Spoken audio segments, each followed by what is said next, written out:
తాకట్లో ఉన్న మీ బంగారాన్ని విడిపించి ఆ రోజు ఆన్లైన్ రేటుకి కొంటాం. Sharma gold company. Almost director అన్న ఫీలింగ్ ఉంటుందా, లేకపోతే ఓకే నా జాబ్ నేను చేస్తున్నాను యాజ్ ఎ డైరెక్టర్గా, క్యాప్టెన్ ఆఫ్ ద షిప్, మంచి సినిమా తీయాలి, హిట్ తీయాలి, అందుకని బయట మాట్లాడుకునే దాన్ని కొంచెం తలకెక్కించుకుంటారు అసలు మీరు? రెండోదే, ఆ? మన పని మనం చేయటం, ఆ. క్యాప్టెన్ ఆఫ్ ద షిప్గా మన బాధ్యతలు నిర్వర్తించడం, సినిమాని జాగ్రత్తగా ప్రొడ్యూసర్గా అందించి మళ్ళీ ఇంకో ఆడియన్స్ చేత మళ్ళీ శభాష్ అనిపించుకొని ఓకే ఇంకో కథకు మూవ్ అయిపోయి ఇంకో జర్నీ స్టార్ట్ చేయటం. ఓకే అంతేగాని ఆ తలకి ఎక్కించుకోవడం అనేది ఇంకొక 3-4 హిట్లు వచ్చినా, ఇంకొక 5-6 హిట్లు వచ్చినా, ఇంకొక 10 వచ్చినా రాదు. ఓకే అంటే ఎందుకు అడిగానంటే నిజంగా నేను టాప్ మోస్ట్ డైరెక్టర్ని, ప్రెసెంట్ నేనే కదా లీడింగ్లో ఉన్నాను. 2019లో I think Sakshi excellence award కూడా తీసుకున్నారు మీరు, టాప్ డైరెక్టర్ అని కూడా.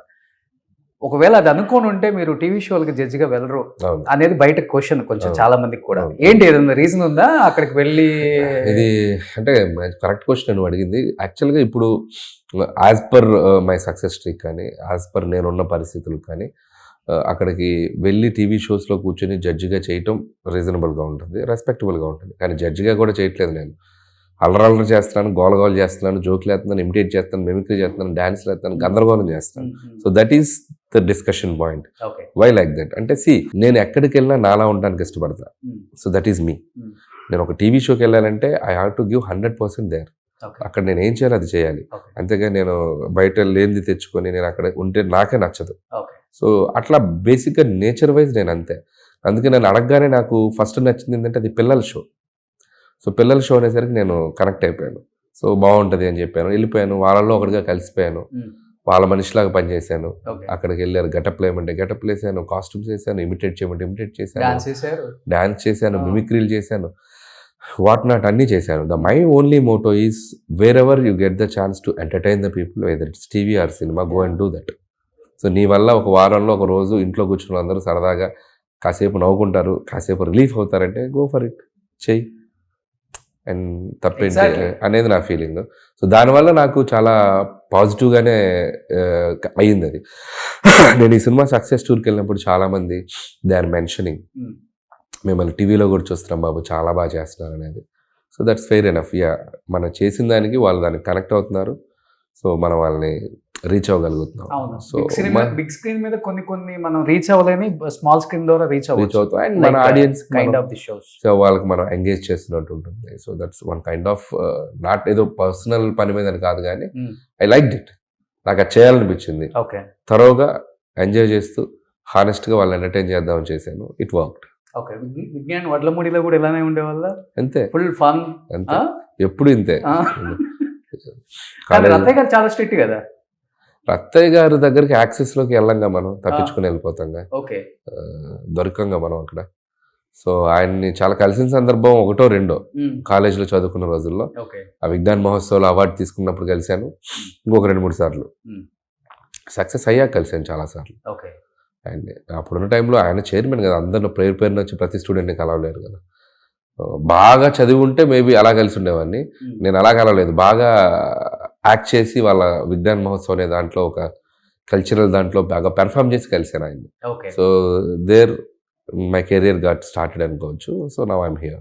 సో విజ్ఞాన్లో చదువుకుంది కేటీఆర్ గారు, జూనియర్ ఎన్టీఆర్ గారు అండ్ మీరు. చాలా ఒక ఆయన పెద్ద హీరో, ఒక ఆయన పెద్ద డైరెక్టర్, ఒక ఆయన పెద్ద పొలిటీషియన్ అయిపోయారు. విజ్ఞాన్. కానీ ఆ పాపను తీసుకెళ్ళారు చిరంజీవి గారి దగ్గరికి, చాలా ఎమోషనల్ అయ్యారు అండ్ ఆడియన్స్ కూడా బాగా ఎమోషనల్ అయ్యారు.